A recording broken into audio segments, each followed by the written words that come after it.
Do you ever feel like the art world is a mysterious, exclusive club you're not invited to? You're not alone. Many of us have been intimidated by million-dollar auctions, sleek galleries, and the perception that art is only for the wealthy or the cultured. But here's the truth.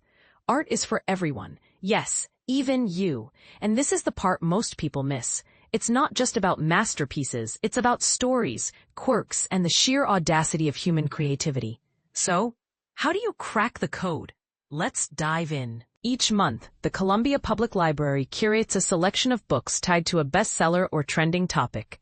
And this time, library associate Karen Summerfield has assembled a collection that's perfect for the art-curious. Inspired by Jennifer Dasal's Artcurious, Stories of the Unexpected, Slightly Odd, and Strangely Wonderful in Art History, Penguin Books, 2020, I realized the art world isn't as distant as it seems. Dasal's book is a revelation, peeling back the layers of art history to reveal its humor, grit, and accessibility. Controversial take? Art history doesn't have to be stuffy. It's full of bizarre tales that make it relatable and downright entertaining.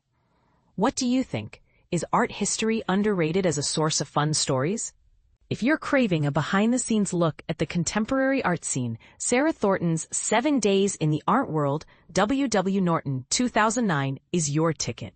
From Christie's auctions to art school critiques, Thornton uncovers the power dynamics and eccentric traditions that make this world so fascinating. But here's where it gets controversial. Is the art world truly meritocratic, or does privilege still call the shots? Let's discuss in the comments. For a broader foundation, Kelly Grovier's A New Way of Seeing the History of Art in 57 Works, Thames and Hudson 2019, is a visual feast. Starting with a carved mammoth tusk and ending with Louise Bourgeois, Grovier challenges us to rethink art history. Thought-provoking question. Can a single piece of art really redefine how we see the past? Share your thoughts below. Museums can feel overwhelming, but Carolyn Schlam's The Joy of Art, How to Look at, Appreciate, and Talk About Art, Allworth 2020, is your guide to making the experience personal and meaningful. And if contemporary art leaves you scratching your head, like me with that $6 million duct-taped banana, Bianca Bosker's Get the Picture, Viking 2024, breaks it down with wit and insight. Bold claim. Modern art doesn't have to be confusing. It's just waiting for the right translator. Can't make it to a museum? No problem. Books like the Nelson-Atkins Museum of Art, A History, University of Missouri Press 2020, by Christy C. Wolferman, bring the museum to you, complete with stunning photographs and captivating narratives.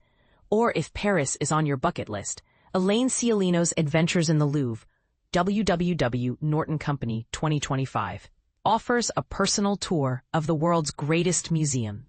Fun fact, did you know the Louvre has secret corners most visitors never see? Now you do. And don't forget your local treasures. Columbia's museums like the University of Missouri Museum of Art and Archaeology are brimming with stories waiting to be discovered. Whether you're into ancient Egyptian art or modern masterpieces, there's a book or a museum for you. So, what are you waiting for? Dive in, get curious, and let's redefine what it means to love art. Final question. Is art truly universal? Or does it still feel like an insider's game? Let's hear your take.